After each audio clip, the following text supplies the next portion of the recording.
Hello, my name is Wildstag, and thank you for tuning in to another used book rant. Today, I'm going to be discussing this book, The Halfling's Gem. This is written by R.A. Salvatore. This is a pretty used copy. I got it from my late uncle back in 2010.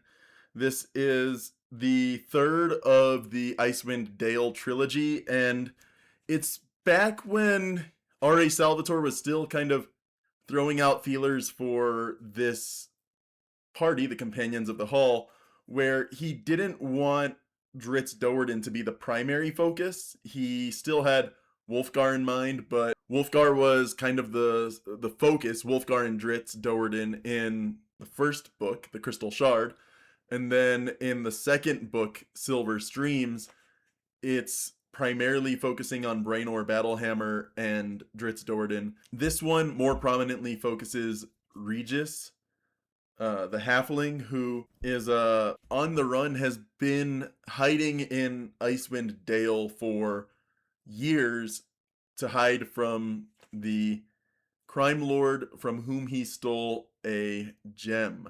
This gem can be used for persuasiveness and convincing people, charming people to do what the bearer wants. And in this case, Regis is kidnapped by an assassin, and it says assassin. He's really just he's like the right hand of this crime lord. He does do a lot of assassination, but he also does kidnapping, he does intimidation, that sort of thing, enforcing guard work.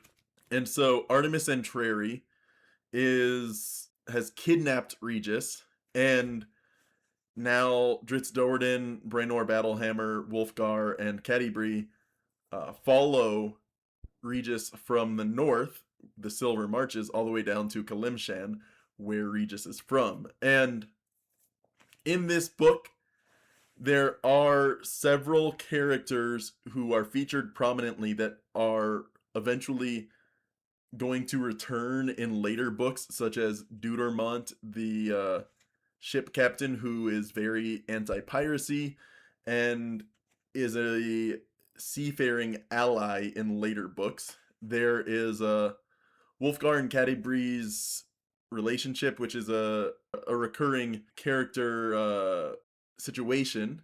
And there's a couple other characters that, including Artemis and Trary, that just keep on returning again and again because those people were fan favorites, but also because they're important in the overall Forgotten Realms.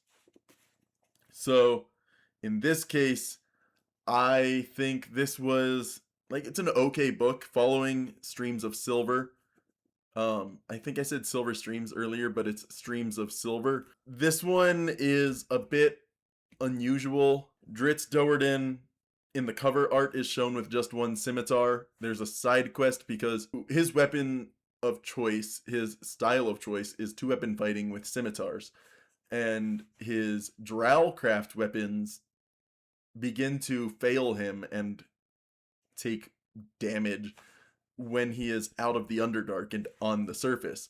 So he is looking for additional weapons. In the first one, in the first installment, the Crystal Shard, he ends up getting I think it's like the frost scimitar, like a +2 frost scimitar. It has qualities that I don't think translate to any of the editions of D&D that have stats for Dritz Do'Urden. I think it's generally a freezing burst weapon is what I've seen, but it's described as kind of consuming flames around him and protecting Dritz Do'Urden somewhat from flames. So when at the end of the book, Streams of Silver, Brainor Battlehammer goes down while fighting a dragon, that scimitar ends up protecting him somewhat from the flames of the dragon, which allows him to survive and eventually crawl back up. The two characters are on parallel paths. Dritz Do'Urden ends up going on a side quest to get a second scimitar. This one being, I think, just a basic +2 or +3. But he gets one scimitar, which is the one that you see in the cover art right there. But when these two groups reunite, Brainor and Cadibri on one group and Dritz and Wolfgar on the other, when they reunite, Dritz now has two scimitars that he can use and is back to full fighting force, which is good because by the time he gets to Kelimshan and the two groups reunite, he kind of needs both weapons because Artemis Entreri is also a dual wielder and uses a sword and a dirk, a smaller sword, which is a more traditional two weapon fighting style. Generally, if you're going to fight with two blades, one is going to be small and is mostly for defense or for feints, and the other one is going to be for the offense. In this case, Dritz Doerden is using two longer weapons, which is very unusual, and that's called out in his Origin trilogy as well. This book, much like R.A. Salvatore's other works, including Dritz Doerden, but also including The Highwayman, he's good at writing combat. He's less good at writing character drama. He's less good at writing, at setting the environment. And so Artemis Entreri is a pretty shallow villain, even in, especially in this book, but even in further books. His main motivation is just he has fought Dritz Doerden, or he, in this one, he hears and knows of Dritz Doerden's reputation and is trying to set up this big climactic fight to see who is the better warrior. But in future installments, it's like Artemis just has a chip on his shoulder. He's been beaten once, but he wants to prove that he's better once and for all. And it's like there's no motivation other than I need to get revenge. I need to prove myself against the hero, which is more of a heroic quality that the hero usually has that mentality. The one of the few examples I can think of where an antagonist, like secondary or tertiary antagonist, has this kind of recurring battle with the protagonist is in One Punch Man, where there's that, what is it? There's that ninja from some like village where they train ninjas, and he believes he is the fastest. He is certainly the fastest and best of his graduating class, but this ninja is constantly trying to fight and pick off Saitama, One Punch Man, because Saitama is actually like the quickest, the strongest in that setting, and so this ninja has like hurt pride, but Saitama keeps on beating him in ways he doesn't even know he is.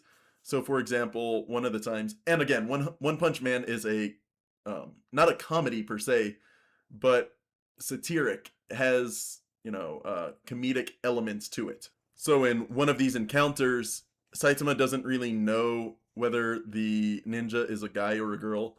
He assumes androgynous of some sort, and in one of these encounters, he ends up pulling his punches, but not quite enough, such that the ninja splits legs and Saitama's punch very lightly hits the ninja's groin, who immediately reels back because he is a dude, and that is a tender region for dudes, and so Saitama expresses surprise.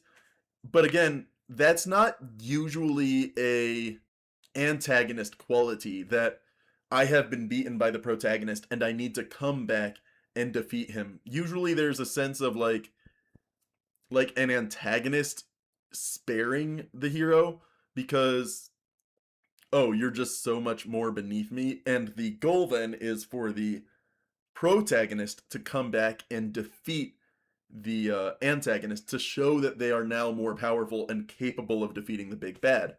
Whereas, like I said, this is just not a common trope, not a common aspect of secondary or tertiary antagonists, that they get defeated but not killed by the protagonist. And I don't know, it just, the halfling Regis, his he is the he is why they are going on this continent spanning chase, but it's not a Regis story, really. it's a Dritz Dowerden story, and Regis barely plays into it. There's He's more of a like a MacGuffin, like a living MacGuffin. The bad guys want Regis because they're going to torture him. They're going to keep him alive to punish him. And the good guys want him because he's their friend, but he doesn't do much in the story. I felt like this book was kind of mediocre in that regard because it felt like a side story that they extended into a greater story by including this rivalry between Artemis and Trary and Dritz Dowerden. And like I said, that's just not it's not as well done as it could have been. As the close to the opening trilogy that features Dritz Dowerden, I don't think it's a good installment, and I don't think it works well. I I started reading this series back in 2010 with The Orc King. I found at a Pennsylvania, I want to say it was a Goodwill in Pennsylvania. And then very shortly after, there was a double funeral in the family, and my late uncle had a lot of these Dritz Dowerden novels, and I picked them up because, they might as well be read. And here's a person that wants to get more into that series, so I ended up taking a lot of them. But like I said, my hook wasn't this Icewind Dale trilogy. I read The Orc King and then followed that up with the Homeland trilogy and then followed that up with the Icewind Dale trilogy. If I had started with the Icewind Dale trilogy, I don't think I would have been as impressed. And as it stands, it took a while, like a year and a half, before I was willing to get the next book in the series, which I think is Legacy. And I don't know, it didn't impress me, this third installment, and it put me on a bit of a Dritz Dowerden drought for a while because of that. It's an okay book. I think it's better than The Highwayman, but that's a really low bar. I don't even think it's a good D&D book either. There's just so much that the way R.A. Salvatore writes, it's very clearly not compatible with D&D. It's compatible with a setting for D&D, but it's not until the Companions series, the books set during the 4th edition and then during the Second Sundering, that it really does feel like this is a D&D story within a D&D setting. There's a bit more attention to detail in that regard. A lot of it is still ignored, but there's a bit more attention to detail. So, yeah, like I said, I didn't pay anything for this. Having read it, I would not spend money on it. It feels very skippable. The only reason I would reread it is if I wanted to go back and revisit this book to get some details about later books in the series. So, like I said, it didn't impress me, but it was a Dritz Dowerden series book. So, anyway, my name is Wildstag, and thank you for tuning in to another used book rant.